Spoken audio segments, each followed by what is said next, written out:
제가 오늘 또 이걸 좀 쓰겠습니다. 청소년도 있고 청년도 있고 해서요. PPT를 좀 쓰도록 하겠습니다.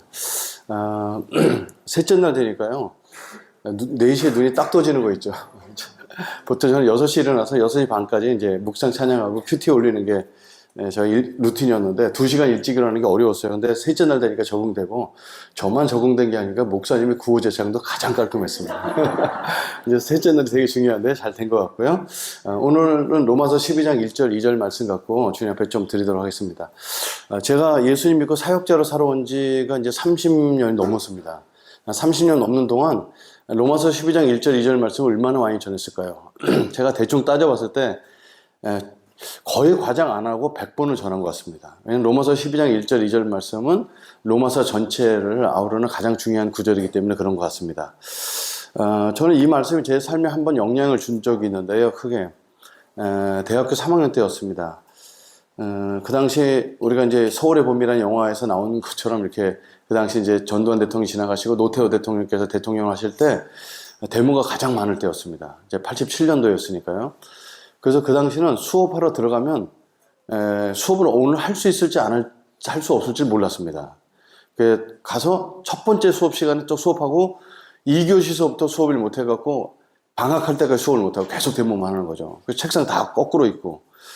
그래서 이제 제가 그 당시에 대학교 3학년이었으니까 제 전기공학과 전공 필수 과목 중에 수치해석이라는 이렇게 두꺼운 책이 있습니다.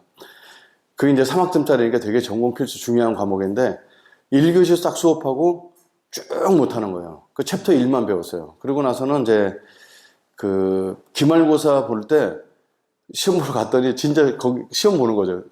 유급을 하면 안 되니까. 그러니까 이게 지금 586 세대들이 공부한 게 별로 없습니다. 데모는 많이 했지만. 근데 시험 보러 가기 전에 이 챕터 1밖에 안 배웠으니까 뭐가 시험에 나올까. 그래서 공대 다니시는 분은 알지만 책에 나온 본교재 말고 공업수학이라는 책이 있습니다. 그게 이제 연수 문제를 많이 푸는 건데 챕터 1을 열심히 풀어갔어요. 그 딱 갔는데 교수님이 이제 시험 문제를 갖고 오시는데 A3 용지 이만 이렇게 두껍게 갖고 오시는 거예요. 한 사람도 보통 2-3장씩은 준비할 것 같고 이렇게 딱 책상에 딱 놓으시더니 그 예제 1-1 문제를 쏘는 책상에. 근데 여러분 예제 1-1은요 적분을 갖다가 A3 용지를 앞뒤로 한 6페이지는 해야지 나오는 거예요. 그건 교수 지도 못 푸는 문제입니다. 근데 그걸 왜 예제 문제를 해놨지? 그러다 1시간 뒤에 거들어 오겠다고 나가셨어요. 나가자마자 막 책상에서 막 책을 꺼내갖고 막 그걸 베끼기 시작하는데 그 오픈북 테스트가 아니거든요. 저는 맨 앞자리에 앉아서 살짝 갈등했습니다. 이걸 어떻게 하지? 저도 손 꺼내다가 그날 큐티 말씀에 로마서 12장 1절 2절 말씀 2세대를 본받지 말라는 말씀이었어요. 이게 재수 온 붙은 날이었습니다. 그러니까 본대로 행하라 그래서 빨리 했으면 되는데 그래서 이제 뒤가 간지러운 거죠. 뒤에 제가 우리 반 과 아이들 학생들 다 사형이 저라고 예수 믿으라고 했는데 나도 똑같이 꺼내면 안 될 것 같아갖고 그래서 주님 지혜를 주십시오. 그리고 푸는데 한 페이지 반쯤 하니까 정답이 아닌 게 벌써 와요, 느낌이. 그래서 더 앉아있으면 뭐합니까? 책상에 내고 가면서 그냥 내가 아까워갖고 밑에다 가로 열고 교수님 저는 컨닝하지 않았습니다. 그래서 얼마나 소심하게. 그리고 나서 바깥에 기다리는데 거기 목사님 자네 장로님 자네도 있는데 안 나오는 거예요, 얘네들 베끼려고. 그래서 너무 억울해갖고 들어가고 탁자를 탁 두들겼습니다. 그랬더니 야, 쟤 또 왜 저러나? 그러길래 여러분 우리가 왜 수업을 못 들었습니까? 이 부패한 나라 바로 잡으려고 데모하냐고 수업 못 들은 거 아닙니까? 우리가 부패하지 맙시다. 우리 아는 대로 쓰고 나갑시다. 그랬어요. 한 0.5초 잠깐 조용하더니 저 뒤에 있는 내 친구가 야, 이 병신 넌 나가서 기도나 해! 그러더라고요. 그래서 그 말에 순종해서 나가서 기도했습니다. 그리고 이제 한 학기 끝날 때 성적표가 나왔는데 우리 과에서 제일 못한 애가 A0, A 플러스, A 마이너스 다. 한 문제 하나밖에 없으니까. 저만 우리 과에서 D0였어요. 여러분 그 부끄러운 A학점보다 정직한 B학점이 낫다고 그러죠. D0는 아니죠, 그거는. 그래서 이제 고민이 많이 되는데 교수님 생각에는 얘는 책도 없는 애인가 보다. 보통 C0 주면 이제 재수강을 못하니까 넌 재수강에서 수업해라 이런 뜻이었던 것 같습니다. 그래서 이제 뭐 D0 갖고는 취업하기 되게 어렵거든요. 근데 그 당시에 뭐 전기 전자는 뭐 웬만한 데는 이렇게 넣어서 들어갈 수 있었으니까 걱정을 안 했습니다만 아무튼 그 과목을 다시 듣지 못하고 저는 대학교를 그 다음에 졸업한 다음에 CCC 간사가 됐습니다. 근데 본부에서 저를 제 학교로 발령을 했어요. 모교로. 근데 가고 이제 우리 과 이제 애들 뭐 군대 가고 그랬으니까 전도하고 그랬는데 하루는 교목실에 전화가 왔습니다. 혹시 이승재 간사님이십니까? 예, 그렇습니다. 했더니 채플이 와서 설교 좀 해주십시오. 그래서 여러분 그 대학교 채플은 엉망진창입니다. 아무도 설교 안 듣거든요. 벽에다 대고 하는 거를 저는 못 갑니다. 했더니 강설이가 5만 원입니다. 가겠습니다. 그래서 그 당시 월급이 10만 원일 때 강설이 5만 원인데 가야죠. 근데 가갖고 갈 때 이제 얘네들한테 무슨 설교를 하나 뭐 이런 설교하면은 안 들어요. 그래서 알찬 대학생을 안내해갖고 이제 놀면서 A 학점 받는 방법 이런 강의를 준비하고 이제 갔습니다. 그래서 뒤에 앉았는데 준비 찬양하고 있는데 저 뒤에서 누가 자꾸 이러는 거예요. 보니까 우리 과 학생들이 군대 갔다 와서 거기 앉아 있는 거 있죠. 저는 이제 면제라고 그러잖아요. 근데 걔네들이 제 학점을 알아요. CCC에. 그래서 이거를 걔네들한테 놀면서 A 학점 받는 강의를 못 하겠는 거예요. 그래갖고 올라가갖고 갑자기 언거 다 내놓고 그냥 여러분 우리는 썩었습니다. 나라만 썩은 게 아니고 컨닝하는 우리도 썩었습니다. 막 그 얘기하고 하나님은 당신을 사랑하시며 당신을 놀란 게 그래서 사형일을 전하고 내려왔습니다. 그때 내 친구들이 나와서 이렇게 악수를 하더라고요. 와 설교 잘 들었다고. 제일 놀라신 분은 교목실 지장님이었어요. 이렇게 학생들이 좋은 반응을 보는 거 처음 봤다고. 그래서 이제 제가 그 5만 원을 강사를 받아갖고 우리 동네에 살고 있는 사람한테 부대찌개 만들어서 다 쐈던 기억이 납니다. 그러면서 뭐 이렇게 기분 좋은 일이 있으시냐 그래서 야 예전에 나보고 병신 나가서 기도해라. 걔 오늘 와서 예수님 영접한다 기도 머리 숙이더라고. 원수의 목전 앞에서 상을 베풀어 주셨다. 그랬던 기억이 있습니다. 그래서 사실상 로마서 12장 2절 말씀은 제가 이렇게 재밌게 말씀드리지만 삶의 현장에서 2세대를 본받지 않는 건 굉장히 어려운 일입니다. 내가 눈 하나만 감으면 아파트 한 채가 생길 수 있는데 그걸 포기하는 건 정말 어려운 일입니다. 청년들이 와서 어저께 제가 시간이 없어서 말씀 못 드렸지만 저한테 와서 상담하는 것이 예전에는 뭐 연애 상담 뭐 이런 정도였는데 지금은 일터 자체가 완전 비리 덩어리. 월급은 월급이고 뒷돈을 돌려받는 것들이 너무 많고 1년만 지나면 제네시스 G90을 타고 다니는 거예요. 29살짜리가. 그 한 청년이 취업을 했는데 첫 월급 들어서 월급 최저시급인 줄 알았는데 뒤에 돈 더 들어오는 거 보고 이거 받아도 되는가? 이런 질문들이 굉장히 많습니다. 그러니까 이 세대를 본받지 않는 거는 어디까지 우리가 본받지 않아야 되고 어디까지가 우리가 세상에 사는 것이고 어디까지가 세상에 속하지 않은 것인지 굉장히 어렵습니다. 근데 그 얘기 이제 어저께 다는 못했지만 오늘은 청소년도 있고 그래갖고 이제 이 세대를 본받지 않는다는 것에 대한 새로운 각도를 조금 말씀드리고자 합니다. 야, 이거 안 넘어갔는데? 켜야 되나? 네, 죄송합니다. 네, 좋습니다. 말씀 넘어가고요. 이거 힌트가 넘어갔네요. 큰일 났다. 네. 잠깐만요. 네, 체크. 네, 여러분, 여기 핵심 단어는, 로마서 12장 1절, 2절에 핵심 단어는 여러 핵심 단어가 있을 수가 있죠. 영적 예배니라, 이들을 본받지 말아라, 아니면 거룩한 산제물을 드리라. 여러 가지 될 수 있는데, 오늘 여러분과 나눌 핵심 단어는 그러므로입니다. 목사님도 어저께 기도 인도할 때 저랑 아주 마음이 똑같으신 게, 아무리 기독교 세계관을 배운다 할지라도 우리 속에 영적인 능력이 없으면 실천을 못해요. 기독교 세계관 운동은 이미 1980년대, 70년대 다 휩쓸고 지나갔는데 세상 안 변했거든요. 그게 논리하고 지식 갖고 변하는 게 아니기 때문에 그렇습니다. 근데 우리가 이제 우리처럼 순수 복음주의자들은 주여 외치고 기도해서 막 예배당은 뜨거운데 사회 나가면 삶에 실력이 없는 게 또 문제거든요. 그래서 그 둘 사이에 좀 갈등을 하는데 여기서 이제 보면은 너희 몸을 거룩한 산제사로 드리고 이것이 거룩한 합당한 예배고 이 세대를 본받지 말고 하나님의 뜻을 분별하고 여러 가지 것들의 핵심 기도가 제목이 될 수 있지만 앞에 있는 그러므로가 내 삶 속에 이루어지지 않으면은 뒤는 이룰 수가 없다는 겁니다. 그러므로가 그래서 핵심인데 그러므로에 담긴 것은 뭘까요? 예. 우리는 원래 하나님의 형상으로 지음을 받았지만 우리는 그것을 버려지 형상으로 바꿔먹은 존재입니다. 그래서 단 한 사람도 세계 75억 인구 중에 단 한 명도 사형수에 대해서 그 죄에서 벗어날 수 있는 사람이 없고 하나님을 찾고자 하는 사람도 없는 것이 우리 현실입니다. 근데 로마서 5장에 우리가 아직도 죄인 되었을 때 우리가 주님을 찾고자 하는 마음이 전혀 없는 그런 상태인데도 불구하고 하나님께서 우리가 아직 죄인 되었을 때 이 땅에 오셔서 십자가에 달려 돌아가심으로 우리를 사랑해 주셨던 그 사랑을 입은 존재입니다. 그런데 그것과 사랑을 깨닫고 예수님 말고 주님과 동행하고 산다고 살지만 그리스도인의 삶을 내 힘으로 살아갈 때 나는 불가능한 사람이구나, 나는 공고한 사람이구나 라고 고백할 수밖에 없습니다. 그러면 우리는 예수님 믿어도 변화되지 않는 삶을 살 때 우리는 어쩌란 말입니까? 그러므로 우리는 날마다 예수 그리스도 안에 거할 때 그때 하나님의 정죄함이 없음을 깨닫고 예수 그리스도 안에 날마다 거할 때만 새 생명을 누릴 수 있는 존재가 됩니다. 그것이 로마서 1장부터 8장까지의 내용입니다. 여러분, 저도 예수를 믿은 다음서부터 막 뜨거워서 맨날 이렇게 산 게 아니고 꼬꾸라질 때 많죠. 그때 보면 그렇게 대학교 1학년 때 예수를 만났던 그 새 생명 같은 느낌이 없을 때가 있습니다. 내가 과연 거듭나지 않았는가 이렇게 돌아보면 그런 건 아닌데, 고린도후서 5장 17절, 제가 제일 좋아하는 말씀인데, 그런 즉 누구든지 그리스도 안에 있으면 새로운 피조물이라. 이전 것은 지나갔으니 보라 새 것이 되었도다. 난 새로운 피조물인데 왜 그 맛을 느끼지 못하지? 그리스도 예수 안에 있을 때. 그래서 우리는 그리스도와 예수 안에 날마다 거해야지 그 새 생명과 이런 것들 날마다 맛볼 수가 있는 거죠. 그래서 왜 이렇게 특별 새벽 기도가 필요하냐? 우리 보고 늘 기도하는 거 다 알지만 아무도 기도하지 않거든요. 그래서 같이 약속을 해서 끌어내서 같이 기도할 때 단 일주일만이라도 주님과 깊이 동행할 수 있도록 이런 새벽 기도가 있지 않나 이런 생각을 가져옵니다. 그래서 그러므로에 연결되어 있는 것입니다.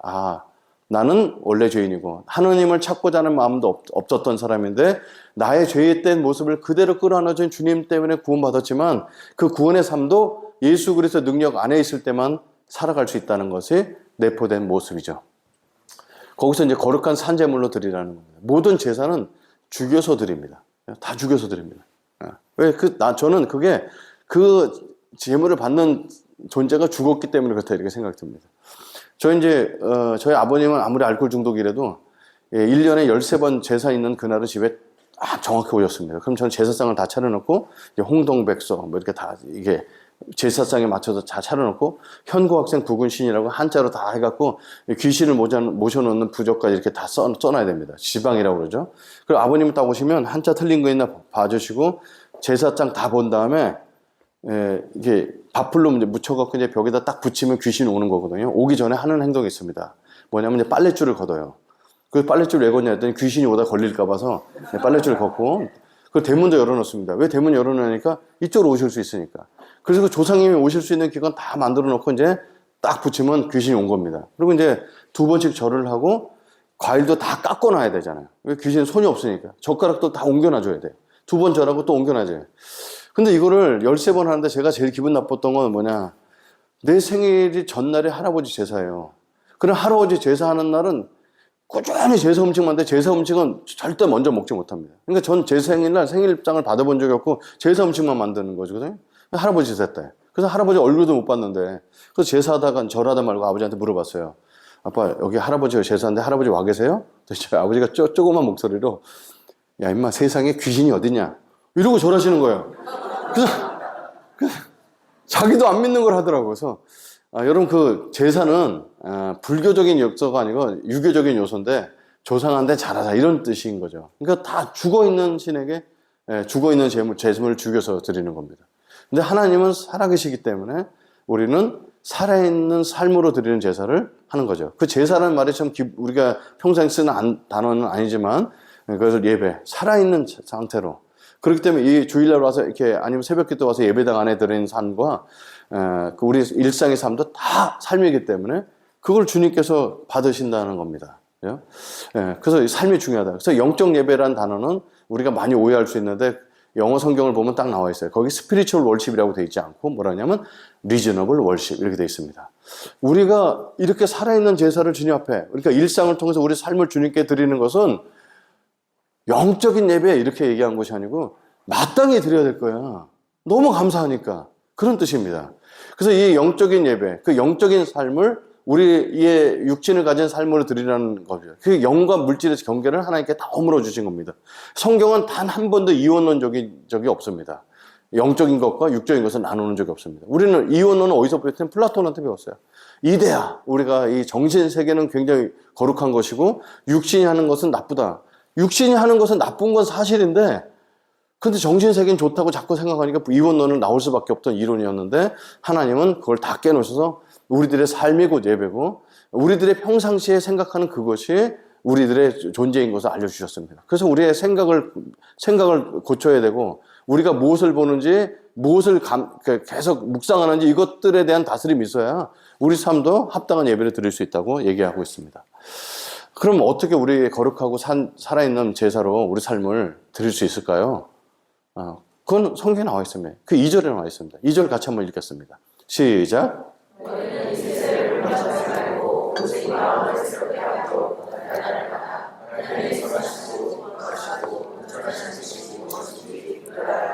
예. 그 성경은 이렇게 우리한테 질문도 던져주지만 이렇게 답도 주십니다. 물론 이 용어는 2000년 전의 용어입니다. 그러니까 간단합니다. 이 세대를 본받지 말라. 그리고 마음을 새롭게 함으로 변화를 받으라. 하나님 뜻을 분별하라. 여기서 분별하라는 것은 증명하다 이런 뜻입니다. 그래서 오늘은 이 두 가지를 빼고 첫 번째 것만 보자는 거예요. 이 세대를 본받지 않는다는 것입니다. 그래서 그리스도인이 됐다는 말은 이 세상을 저항한다는 뜻입니다. 이 세상을 데모한다고 막 돌아다닌다는 뜻이 아니라 이 세상에 뭔가를 저항하는 거죠. 저희 교회 표현은 뭐냐면, 올해 표현은 작년에 생활선교사 이 세상에 스며들다였습니다. 근데 올해는 생활선교사 이 세상을 저항하다 이런 겁니다. 이게 쉽지가 않은 얘기인데요. 이 세대를 본받지 않는 그 모습, 저항하는 모습이 그리스도인의 모습인 거죠. 쟤는 뭐가 달라? 우리 회사에 다니고 똑같이 직업하고 똑같이 먹고 살고 똑같이 우리가 만나면 브런치도 하고 똑같이 사는데 뭐가 달라? 뭘 저항하거든요. 오늘 여러분과 나랑 뭐가 저항할지 한번 보도록 하겠습니다. 세 번역에 보면요, 이 세대를 본받지 말라는 걸 조금 더 편하게 설명을 했어요. 이 세대의 풍조를 본받지 말라. 풍조는 뭘까요? 유행을 본받지 말라 이런 거 아닙니다. 제가 대학교 졸업하고 얼마 안 돼서 우리나라 책에 유행했던 책이 있습니다. 사탄, 드디어 마침내 대중문화를 선택했다. 그래서 대중문화에 관계되는 것들을 다 갖다 버리고 가요 싹 버리고 모든 책 다 갖다 버리고 기독교 서적만 넣고 그런 때가 있었습니다. 그 잘못된 판단이었습니다. 여기 이제 청소년들 있지만 혹시 슬립백 체인지 해봤어요? 슬립백 체인지 해봤어요? 안 해봤어요? 이렇게 여러분 요새 유튜브 보면 이렇게 발로 막 뛰어다니면서 하는 게 있어요. 저도 해봤는데 몸이 무거워서 안 뜨더라고요. 우리나라 중학생 애가 이걸 뛰었는데 그게 2억 뷰가 넘어가면서 모든 사람이 따라하고 그랬어요.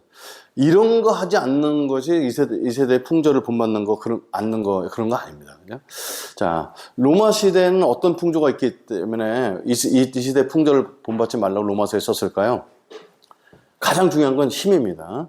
어제도 살짝 말씀드렸지만 힘을 사람들 가지려고 합니다. 힘은 오직 하나님께만 있어야 됩니다. 왜 그럴까요? 오직 선하신 분 하나님밖에 없기 때문에. 근데 이 세상의 사람들 힘을 가지려고 하죠. 예수님은 이 땅 오셔서 단 한 번도 힘을 가진 적이 없습니다. 아기 예수로 오셔서 진짜 어렵게 태어나셔서 애굽으로 피신 갔다가 끝까지 힘을 갖지 않습니다. 그리고 오직 사랑으로 세상을 다스리셨죠. 그게 어마어마한 파워인 거죠, 사실은. 근데 이 세상은 다 힘을 가지려고 합니다. 왜 큰 교회를 만들려고 하냐면 큰 교회가 힘이 있으니까. 지금 이 자리에 있는 것도 힘의 원리가 적용하죠. 제가 여러분 앞에 서서 이걸 한다는 것은 제가 힘이 있다는 겁니다. 그러니까 이런 것들을 아주 겸손하게 사용해야 되는데 로마는 힘을 숭상을 했어요. 그래서 문마다 무를 상징하고 다 군사적으로 모두 다 장악을 해야지만 됐습니다. 그래서 상대방이랑 전쟁에서 이겼을 때 상대방이 좋은 거 있으면 다 가져와서 자기 것을 만들었어요. 그게 힘인과 관계된다면. 힘을 상상했고 그 당시에 꿈이고 성공은 뭐냐면 로마 시민권을 갖는 거였습니다. 태어나면서 로마 시민권 가진 사람은 금수저였고 돈을 많이 주고 사는 사람은 로마 시민권자도 자랑스러웠습니다. 그 당시에 꿈이었고요. 그 당시에 식도락, 성도락, 끝없는 엔터테인먼트가 있었다는 겁니다. 귀족들이 밥을 먹으러 갈 때 혼자 가지 않습니다. 누굴 데리고 갔을까요? 최소한 하인 2명을 데리고 갑니다. 하인 둘은 첫 번째 하인은 뭐냐면 깃털을 들고 가요. 깃털. 두 번째 하인은 뭐 들어갈까? 항아리. 앉아서 먹을 만큼 여기까지 타올 때까지 다 먹은 다음에 뒤로 딱 돌아서면 첫 번째 하인이 목구멍에 깃털을 넣고 몇 번 쑤셔줍니다. 그럼 으악 하고 또 하면 밑에 항아리가 다 받죠. 속을 비우고 또 먹는 겁니다. 근데 저는 이게 이 시대의 먹방이랑 굉장히 비슷하다는 생각이 들었어요. 끝없이 먹는 거. 이게 많이 먹는 거. 그 당시에 하루에 한 끼 먹는 사람이 있을까 말까 하는 사람들이 많았고 과일 하나 갖고 일주일씩 쪼개 먹던 그런 단 것이 없을 그때 앉은 자리에서 몇 인분씩 먹어야 되는 그 식도락. 성도락은 제가 이게 말할 것도 없고요. 그 다음에 여러분 로마에 저는 한번 가보려고 했다가 지금까지 못 가봤는데 그 콜로세움을 제가 영상으로도 봤어요. 얼마나 으리으리해졌습니까? 근데 그리스도인들은 그 당시에 콜로세움을 가지 않았어요. 지금 얘기하면 극장이고 텔레비전 같은 건데 왜 그러냐면 거기에 좋은 것을 한 번도 상영 안 하거든요. 사람들 글래디에이터를 통해서 사람들을 이렇게 육성해서 사람을 전쟁에서 이기는 거 그런 피 흘리는 걸 보든지 남자 여자를 다 벗겨놓는다든지 그리스도인 잡아서 다 죽이는 모습 그런 모습을 계속 보여주기 때문에 사람들은 뭔가 피 흘리는 거 재밌어하고 봤지만 그 엔터테인먼트는 즐기지 않았다는 겁니다. 식도락, 성도락 엔터테인먼트가 그 당시에 문화였죠. 그럼 현대 시대는 어떨까요? 지금도 힘은 똑같습니다. 카르텔을 형성하고 계급 사회를 합니다. 지금부터 한 7, 8년 전에 뭐 K대학의 뭐 과에서 과잠을 대학생들이 맞춰 입을 때 거기다가 고등학교 이름을 적어 놓기 시작했습니다. 그게 사회적 문제가 됐었죠. 왜 고등학교 이름을 왜 적을까요? 겉으로는 내가 나온 고등학교가 자랑스러워서요. 근데 그게 깔린 건 그거 아니었죠. 나는 저렇게 특례로 들어온 애랑 달라. 난 농어촌 특례 아니야. 난 정시로 들어온 애. 나는 수시랑 달라. 이도 고등학교 나왔다. 그래서 같은 과의 1학년들끼리 거기서도 계급을 나누는 시대가 됐어요. 그게 얼마나 비참합니까? 그러니까 힘, 계급사회. 그리고 꿈은 뭐냐면 수도권 내에 내 집을 소유하는 거, 아니면 미국 시민권을 갖는 거 아직도 여전한 꿈이고, 성공하지 못하면 행복하지 못하다는, 성공하지 않아도 행복할 수 있어? 그거 다 핑계야. 그죠?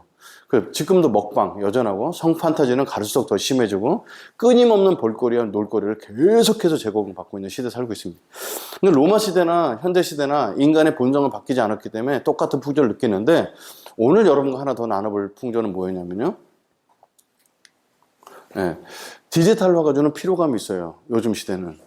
이게 예전에 없었던 겁니다. 그리고 테크놀로지가 인간관계의 단절을 생각하고요. 스스로 생각하는 걸 대신해 줍니다. 그죠?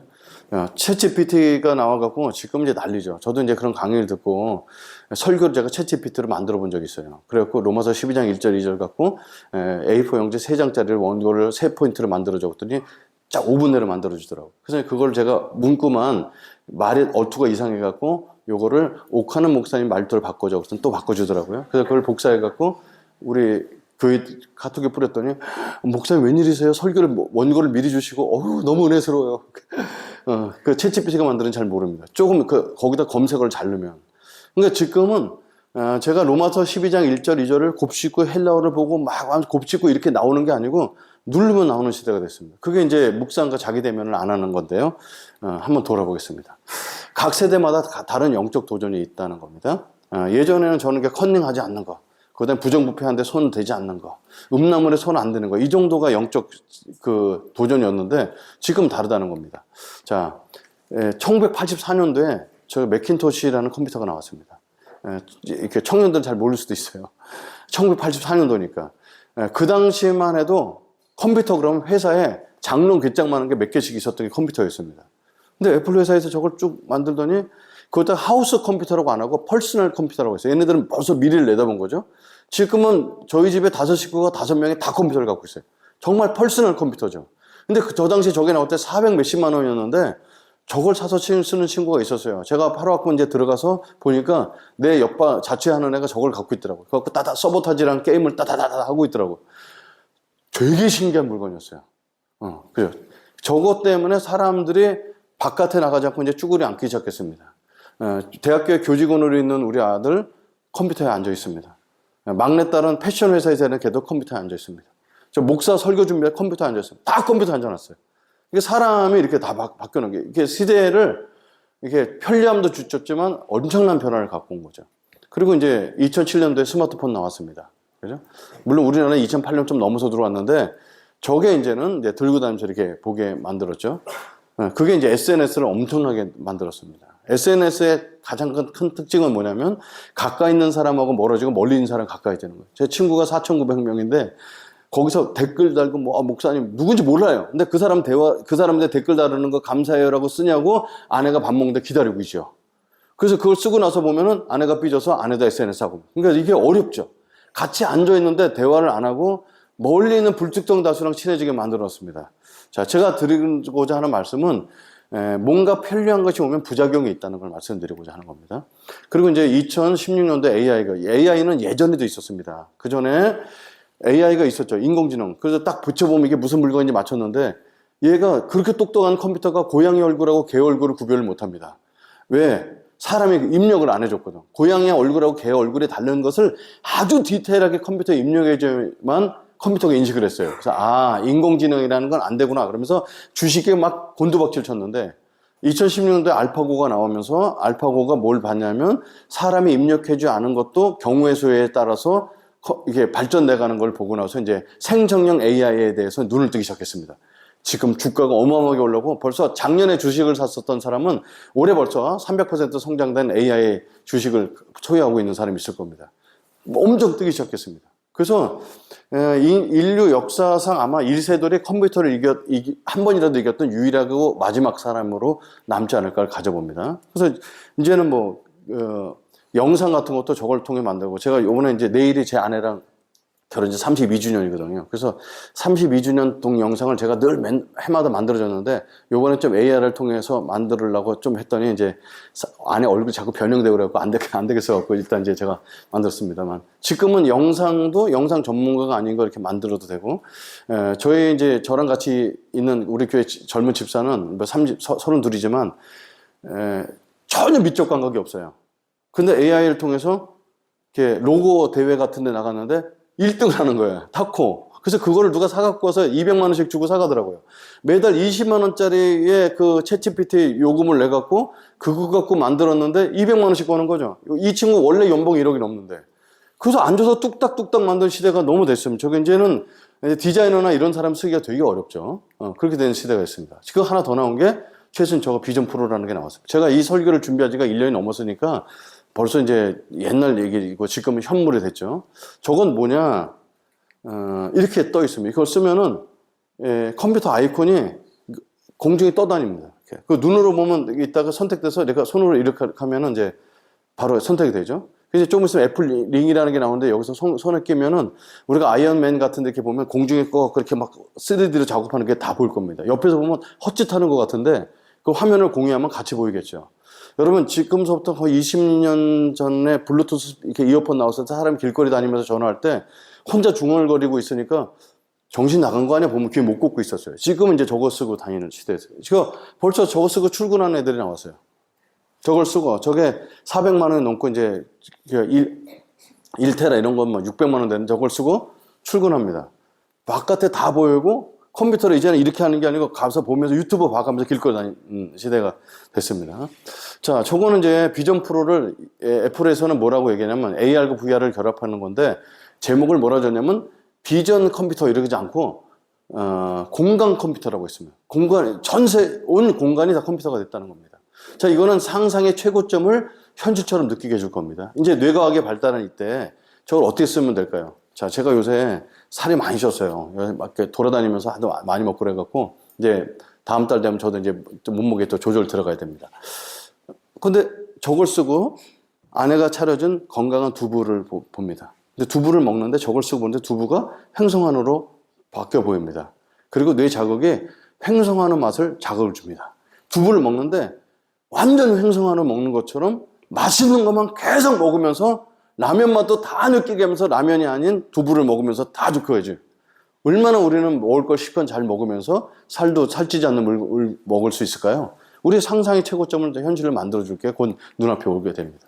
테크놀로지는 항상 더 빠르고 더 실감나고 더 감각적으로 더 효율적으로 가는 게 테크놀로지입니다. 한 번도 거꾸로 간 적이 없습니다. 자, 그래서 이 테크놀로지 때문에 이제 사람의 중독이 걸리기 시작해서 도파미네이션이라는 책을 이제 보게 됐는데, 에나 렘키라는 여자 교수님은 이게 사람들이 중독 치료를 하러 찾아와갖고 중독이 되는 물질이 뭔가 했더니 결국 도파민이라는 걸 알게 됐습니다. 그래서 이 시대는 쾌락 과잉 시대라는 거예요. 거기서 이제 균형을 잡아야 된다고 하는 건데, 도파민이 언제 나오냐? 우리가 유튜브를 보거나 넷플릭스 보거나 쇼핑하거나 페이스북, 인스타그램, 틱톡, 게임, 뉴스, 포르노나 이런 음식 같은 우리가 원하는 걸 쉽게 할 때 도파민이 나오는데 늘 이어폰을 꽂고 1.5배속 시청을 하면서 살고 있습니다. 이거는 이제 제 아들 벌써 고등학교 1학년 때니까 벌써 10몇 년 전 얘기인데, 아빠 기타 좀 알려주세요. 아, 그래, 왜? 그랬더니 고등학교 2학년 올라가면 이제 찬양단에 서서 기타를 치려고. 그래서 1학년짜리한테 C, F, G7 코드 가르쳐줘 하는데 기타라는 게 하루아침에 안 되죠. 그래서 조금만 한 30분 알려주고 나서 요 코드 연습해와. 다음에 내가 또 다음 거 알려줄게. 그리고 저도 바쁘고 아들도 바빠서 못했어요. 그리고 몇 개월 만에 집에 갔는데 우리 아들 친구가 왔는지 너무 기타 잘 치는 애가 왔어요. 친구 왔냐? 열어봤더니 우리 아들이 기타를 치는 거예요. 아니, 기타를 이렇게 잘 치지? 어디서 배웠냐? 했더니, 유튜브 보고 배웠어요. 여러분, 유튜브 보고 배우면 뭐가 문제가 있을까요? 돈도 안 들지. 내가 시간 낼 필요도 없지. 여러분, 유튜브를 통해서 배우게 되면 인격과 인격의 만남이 없죠. 아빠와 아들과 함께하는 시간이 다 없어졌고, 그 유튜브에서 가르치는 사람이 인격을 배울 필요가 없습니다.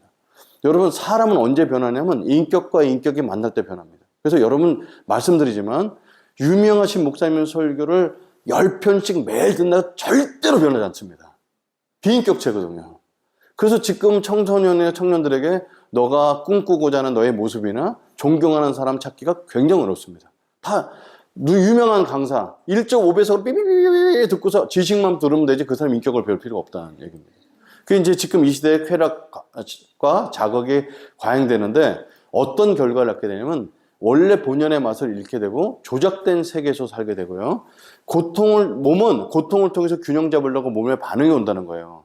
여러분 스마트폰 하고 있는 아이한테 이걸 뺏으면은 뺏겨서 기분 나빠서 울 수도 있지만 한참 도파민 나오고 가장 기분 좋았던 거를 끊게 되기 때문에 몸이 고통을 느끼는 거예요.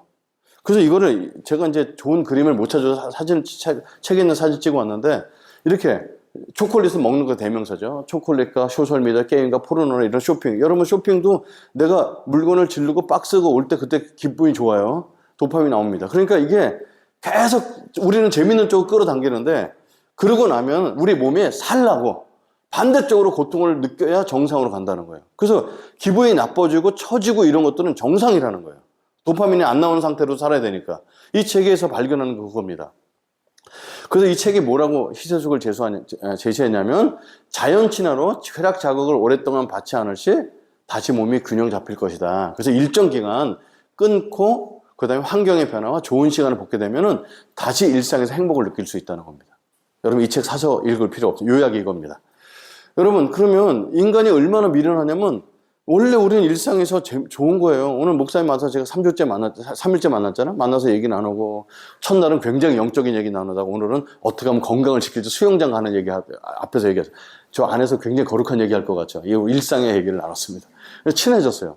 저는 목사님을 멀리서 본 게 아니라 3일 동안 만나면서 인간 친화로 이 목사님이 갖고 있는 사역 방향이 이렇게 나랑 너무 잘 맞구나. 정말 이 교회에서 기도하고 목사님 응원해야 되겠다. 이런 속에 마음이 이렇게 올라왔어요. 이게 일상에서 맛을 느끼고 사람 만나는 게 되게 좋은 건데 이제는 줌이나 영상이나 이런 걸 통해서 필요한 정보만 주고받으면서 이것이 다 끊어지니까 일상의 행복이 끊어지죠. 그럼 일상의 행복을 어떻게 찾으려면 이런 것들을 끊어내면 찾을 수 있다는 거예요. 우리는 원래 행복했던 존재인데 가짜의 행복 때문에 원래 행복을 잊어버렸다고 얘기하는 거죠. 인간이 왜 그렇게 됐을까요? 왜 이런 세상이 돼갈까요? 아주 간단합니다. 인간 욕심 때문에 그런데 인간의 본능을 테크놀로지로 채워나가기 때문에 그럽니다. 원래 살을 찌는 거는 많이 먹기 때문에 운동을 적게 하고 많이 먹기 때문에 찌는 거니까 살을 빼는 건 방법은 적게 먹고 많이 움직이면 되는 건데 우린 똑같이 먹고 안 움직이면서 살 뺄 걸 찾아내죠. 물질을 찾아내는데 그 모든 물질은 부작용이 있죠. 모든 영양제는 부작용이 있습니다. 그죠? 식품은 부작용이 없기 때문에 그냥 식품이라고 얘기하고 의사한테 꼭 조제를 받아야 될 것은 왜 조제를 받냐면 그 약이 비싸서가 아니라 부작용이 있기 때문에 전문가 의사를 보도록 되는 건데 이런 테크놀로지는 전문가가 필요가 없거든요. 그죠? 테크놀로지. 자, 이거를 테크놀로지의 속성은 아까 안에 방향은 빠르고 더 가는 건데 속성이 이런 거 있어요. 목표 설정이 매우 빠르고 최고 가장 빠른 방법과 효율적 방법을 찾아주는 게 테크놀로지의 속성입니다. 예전에 저희 어머님이 라면을 잘 끓이셨어요. 엄마 라면 어떻게 끓여요? 그랬더니 이렇게 마셔. 이렇게 물 넣고 이렇게 꼴깍꼴깍 그렇게 끓인다가 이렇게 면이 꼬들꼬들 익은 것 같은 거 꺼내서 먹으면 맛있어. 그래서 제가 똑같이 해보니까 그 맛이 안 나요. 그래서 우리는 뭐라고 하냐면 음식은 손맛이다 이랬거든요. 근데 지금 그럴 필요 없습니다. 라면 제조법 딱 보면 물 몇 cc에 불 몇 도에 몇 분 끓여서 끓는 물에 요걸 넣어서 딱 몇 분이 딱 끄면 그 맛을 항상 똑같이 내줍니다. 폴 바셋이라는 사람이 바리스타 대회에서 1등을 했죠. 그 사람 맛을 똑같이 낼 수 있어요. 6g에다가 물을 넣어서 불린 다음에 몇 초에 누르면 똑같은 맛이 나와요. 이게 테크놀로지가 주는 겁니다. 그게 나쁜 건 아니죠. 근데 설정된 목표 외에 잃는 것이 있다는 것입니다. 여러분 이걸 제가 길에 적용해 봤어요. 여러분 길에다 테크놀로지를 적용한 것이 가장 발전된 게 지하철입니다. 아무것도 필요 없어. 시커먼데 깜깜한데 지나가다가 내 서울대 입구역에서 신촌역까지 몇 분역이야. 그거 앉아서 그거 딴 거 하고 나서 길거리 볼 필요 없다는 거예요. 출발지와 목적지만 있으면 가죠. 저는 길치라서 여기 올 때마다 내비를 키는데 내비가 정확한 시간을 딱 알죠. 몇 분에 도착할 거면 정확히 도착합니다. 근데 실제 길에는 골목과 건물과 사람 풍경 이런 이야기가 있다는 거거든요. 그래서 여러분 한번 보여드릴 테니까 어떤 길을 걷고 싶으세요? 지하철 길과 사람 길입니다. 아무도 저 길을 가고 싶은 사람은 없습니다. 근데 이 테크놀로지는 가장 효율적인 거. 길은 뭐냐? 정의를 내려주죠. 가는 목적지까지 가는 것. 그러면 어떻게 하면 목적지까지 빨리 갈까만 얘기해 주는 거죠. 그러다 보면 길에서 사람 만날 일이 없어지죠. 이게 자꾸 사람과 분리시킨다는 얘기입니다. 성에도 마찬가지예요. 성은 테크놀로지가 어떻게 정의를 내리냐면 쾌락점, 오르가즘에 딱 맞춰져 있습니다. 그럼 어떻게 자극하고 무엇을 쓰면 되고 빨리 도달하고, 그런 얘기하는 건 유튜브가 100만 뷰가 넘는데, 저는 밑에 성은 하나님의 창조물이고 쾌락은 따라오는 것이 그 자체가 목적이 아닙니다. 성은 반드시 사랑의 전제가 되는, 이런 성교육하는 건 조회수가 100개도 안 올라갑니다. 그죠? 그래서 뭐든지 거기 테크놀로지가 들어가면 망한다는 겁니다. 문화도 마찬가지예요. 테크놀로지의 관점으로 이 문화 콘텐츠는, 이 드라마는 몇 명이 봤지? 시청률이 몇 %지? 요번 나온 영화는 100만 이루는데 몇 명, 1000만 이루는데 며칠 걸렸지? 그 돈을 얼마 벌었지? 이거 나오는 거죠. 근데 모든 스토리와 이야기 속에는 감동적인 하나님의 여러 가지 통치에 관계된 스토리를 볼 수 있다는 겁니다. 한 예를 들면, 제가 이제 유일하게 봤던 몇 개 드라마는 제가 잘 안 보는데 몇 가지 본 것 중에 하나가 너무 재밌어서 봤습니다. 근데 너무 재밌고 감동이 돼요. 근데 이제 질문이 생겼죠. 왜 이상한 변호사 우영우일까? 제목을 자폐인 변호사 우영우 이럴 수 있잖아요. 아니면 뭐 장애인 변호사 우영우. 근데 이 변호사 드라마는 모든 변호사가 마지막에 뒤집어오고 항상 이기는데, 이 우영우 변호사 이 드라마는 15가지 에피소드 중에 7번 이기고 5번은 지고 몇 번은 그냥 없어져요. 고소가 취하돼갖고. 그러니까 꼭 이기려고 하는 드라마는 아니었어요. 근데 이게 항상 감정이 있죠. 그래서 이 드라마를 왜 이상한 변호사 우영우일까 하는데, 포스터에 답이 나와 있어요. 똑바로 읽어도 거꾸로 읽어도 우영우이기 때문에 그래요. 변호사라는 직업은 앞과 속이 같을 수가 없어요. 돈을 많이 준 사람을 이기게 해줘야 돼요. 근데 우영우는 자기가 재판에서 이겼어. 근데 진 사람이 피해를 입는 게 아까워, 미안해서 찾아가서 그 사람을 도와주려고 하는, 이런 변호사가 세상에 없죠. 어떻게 앞과 뒤가 똑같을 수 있어? 근데 우영우는 이상해. 앞과 뒤가 같거든. 그래서 저는 그리스도인의 아주 표성이라고 생각합니다. 그러니까 우리가 똑같은 드라마를 보더라도 거기서 있는 요소나 이런 것들 좀 묵상해 볼 수 있다는 거죠. 돈도 마찬가지죠. 저는 이번 설날 때 우리 아들이 프레젠테이션 했어요. 아빠 잠깐 드릴 말씀이 있어요. 가정 놓고. 첫 번째 페이지가 저거 있어요. 행복과 돈이 상관없다고요? 이게 가장 유명한 짤인데, 행복을 돈으로 살 수 있다면 돈이 모자란 것이 아니지, 계산해보라. 그러면서 행복과 돈의 함수를 쭉 얘기해주면서, 우리나라 대한민국의 10억 넘는 재산가가 45만 명 1%밖에 안 된다는 거 아세요? 아니, 그렇게 1%밖에 안 돼.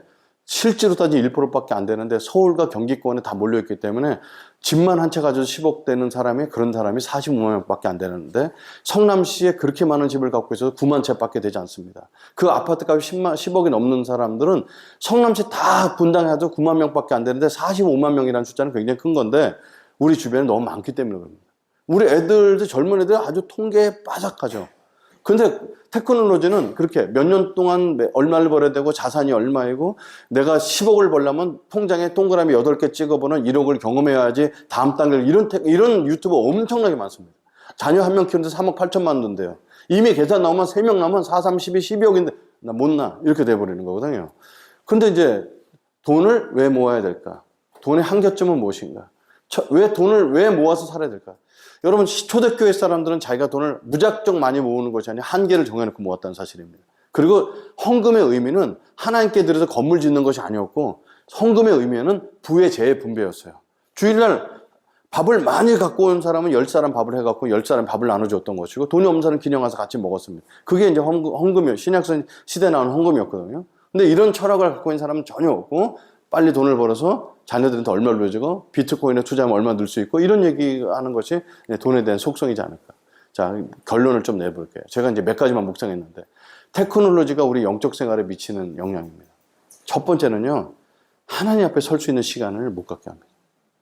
그럼 저는 테크놀로지 공대 출신이라도 이런 거 빠르죠. 그래서 애플 제품도 빨리 써보고, 삼성 제품도 비교해보고, 애플페이 나왔을 때 우리 애들보다 훨씬 더 빨리 써보고, 그런 건 이제 가는 걸 되게 빠릅니다. 그리고 스마트폰이 제일 처음에 나왔을 때 0.99달러 주고서 잠자는 알람 앱을 샀어요. 근데 지금은 그 돈에 살 수 없고 다 구독을 해야 되는데, 저 옛날 샀기 때문에 그냥 쓸 수 있거든요. 이게 어느 정도냐면, 알람을 꽂아놓고 이제 자면요, 제 수면을 다 점검을 해줍니다. 숨을 얼마나 깊이 잤는데 몇 퍼센트 잤는지, 그리고 코를 얼마나 골았는지 녹음이 다 나와요. 그리고 내가 대한민국에 몇 퍼센트 정도의 코를 많이 고는 사람인지 스페인 사람과 다 비교를 해줘요. 그리고 지도가 나오는데 코 고는 사람들의 지도가 나와요. 이 동네가 누가 코 고는 사람, 이게 다 빅데이터로 나오는 거죠. 그리고 이제 잠꼬대도 다 녹음돼요. 근데 어느 날, 그리고 이제 아침에 일어날 때 제가 오늘도 4시에 맞춰놓으면요, 4시에 깨우는 게 3시 55분 정도. 제 잠의 패턴을 분석해서, 이 사람 벌써 가수면 상태구나. 그럼 3시 55분부터 파도 소리를, 카리비안의 그 파도 소리를 그 파도 소리 안 일어나면 이제 새 소리 납니다. 끼룩. 네, 그럼 이제 일어나는 거예요. 얼마나 좋은 앱인데요. 저는 이걸 안 쓰기 시작했습니다. 왜 그럴까요? 중간에 보면 제가 새 소리도 있더라고요. 그래서 아파트에 무슨 새 소리가 있지? 그 녹음대를 들어봤더니 제가 코를 골다가 이 소리를 낸 걸 이제 얘는 새 소리라고 녹음해놨더라고요. 여러분 0.99달러 주고 나서를 이렇게 평생 쓸 수 있는데 왜 앱을 제가 안 쓰기로 했을까요? 예전에는 알람 시계 놓고 일어나면 아내랑 같이 일어나서 이렇게 서로 몸 비벼주고 나서 이렇게 침대에 앉아서 같이 기도하던 습관이 스마트폰이 들어오면서 없어졌어요. 이게 깨서 보면은 SNS에 숫자 올라온 것과 카톡이 벌써 올라온 거 있죠. 저 일찍 자니까. 그걸 이렇게 환한 데서 이렇게 보고 있다가 화장실에서 볼일을 보고서 이제 큐티 하려고 앉았는데 언제서부터 침대 머리맡에서 앉아서 아내랑 같이 잠시 주거니 받거니 대화가 없어졌다는 걸 알게 돼요. 기도가. 테크놀로지는요, 굉장히 편리함을 주지만 하나님 앞에 서는 시간을 굉장히 뺏어간다는 사실입니다. 그리고 내 자신을 대면할 수 있는 시간이 없어지죠. 저는 이제 안 믿는 학생들한테 가서도 이제 강의를 하는데 얘네들이 와서 맨날 했던 MBTI니 뭐니 계속 배우는 거야. 그래서 저는 덕분에 돈을 벌고 강의를 하지만 왜 이런 걸 하냐, 너희들이 30살 돼서 직장생활 해보니까 내가 누구인지 잘 모르겠어요. 왜 너가 누구인지를 왜 모르겠냐. 어렸을 때 게임하고 살고 이렇게 살면서 사람과 부대끼면서 내가 누구인지 발견해 갔었는데 혼자만 앉아있잖아요. 자신과 대면할 시간이 없게 되고 사람과 자연과의 단절을 가져오게 됩니다. 이게 테크놀로지가 주는 영향입니다. 그래서 대전제는 있어요. 어떤 거냐면 문명의 이기를 사용하지 않는 것은 거의 불가능합니다. 스마트폰이 있어야 은행 볼일도 보고 다 할 수 있습니다. 현대기술과 전통기술의 가장 큰 차이는 뭐냐면 현대기술은요, 거부할 수 없다는 겁니다. 여러분 예전에 도자기 잘 만드는 사람, 나 도자기 안 만들어도 돼. 딴 거 먹고 살면 되잖아요. 지금은 스마트폰 없는 사람 여기 누가 있어요? 다 갖게 만들었어요. 단 한 사람도 예의 없이 다 쓰게 만들었습니다. 언젠가 이거 몸에 심을 겁니다. 틀림없어요. 이제 쓰는 거 나왔잖아요. 이거 좀 더 편리해져서 안경처럼 나오기 시작했다가 그리고 있는 것들을 갖다가 이것도 불편해. 그러면 몸에 심을 겁니다. 여러분 지금 우리가 느끼는 테크놀로지 문제가 아니라 지금 여기 있는 자녀들과 그 영적 싸움이 굉장히 심할 겁니다. 현대기술은 절대 거부할 수 없습니다. 그 4차 산업혁명이라는 말은 거짓말이라고 해요. 그건 그냥 몇 가지 모으는 혁명까지는 아닙니다. 근데 현대기술은 혁명이죠.